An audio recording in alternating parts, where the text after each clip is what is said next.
Would you first of all go and send them, you tell me who Jake, Okay. Hold on, fella, I'm in with... I don't. I just have a pager. You're not.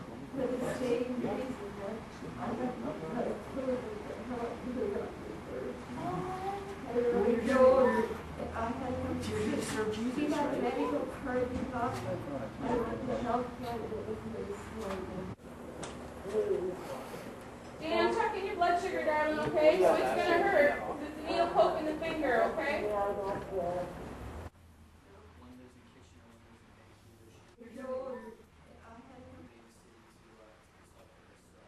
Not falling. I don't know what these officers had in mind as far as making an example of enforcing the law, but to act this way and to arrest and detain an elderly woman who is simply a member of our private club just appalls me, and I'm completely disgusted with their actions this afternoon. We're going to check that premise like any other business premise downtown. We have Corps Patrol officers that do that on a daily basis, and they check several premises a day, many premises a day. And that premise will also be checked, and if we find a criminal infraction, we'll act on it. Yeah, give Chris a call, okay?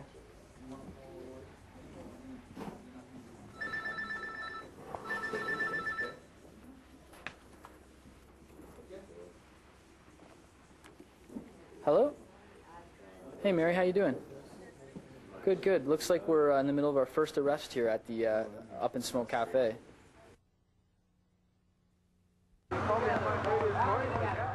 Minutes after a judge remanded Jean Cooper's case until November 18th, the frail woman was cheered by supporters who had gathered outside the courthouse. Hopefully she can see today that there's friends and people here that support what she's doing and that she's not alone. The 70-year-old woman was busted in August at the Up and Smoke Cafe for smoking pot. She had hoped to be charged today and get it over with, but now she has to wait. It's ruining my health totally now. It was bad enough. Because I don't want to take medication for pain. That's why I had some of that, and this is what's happened. Like these marijuana demonstrators, Cooper says people should be able to smoke pot whenever they want. Well, yeah, at my age anyway. I should be able to do something for my pain. Protesters like Chris Goodwin openly smoked marijuana right in front of police. It's to show that there is a dead law in this country, and their intimidation, their fear tactics are not going to work, and I'm going to live a free life regardless of the law. Hamilton police say as long as the protesters remain peaceful, none of them will be arrested or charged for smoking marijuana. Right now we're acting at my discretion, and everything is calm and collected, and I don't want to turn it into a bigger show than it already is. As for Jean Cooper, she wouldn't say if she'll smoke marijuana at home, but she did say she has no plans of returning to the Up and Smoke Cafe. Adam Atkinson, CH News, Hamilton.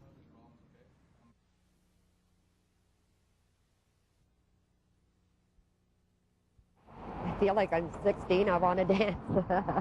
Yeah. Jean Cooper is relieved. She entered a guilty plea in court with her friends by her side, and the judge gave her an unconditional discharge. I knew this was going to happen because I said my prayers today. Well, I say my prayers every day, but I knew that to stick to my guns, plead guilty, and everything would be okay, and there we are. Close friends like Joan Partito are relieved, too. I'm just happy it's all over for her now. Now she can get on with her life. A life that was turned upside down in August when Cooper was charged with possession at the Up and Smoke Cafe.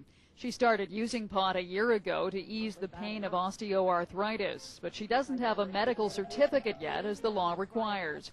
Advocates like Michael Baldessero support her all the way. I don't understand why this little lady's being tortured the way she is, and all this police money and court money is being tied up when we have dangerous offenders to worry about. Not only did Jean Cooper have friends on hand at the courthouse, she also had plenty of support here at the Up and Smoke Cafe. Co-owner Ryan Clark has been following the court proceedings for months now. Of course, it's easy for me to say I would love to plead not guilty, but when you're in her kind of circumstances, yeah, that's, we couldn't have, expected a better turnout. Cooper plans to apply for her medical certificate now and hopes to be smoking pot legally as soon as possible. Yeah, of course. Of course. Karen Cumming, CH News, Hamilton.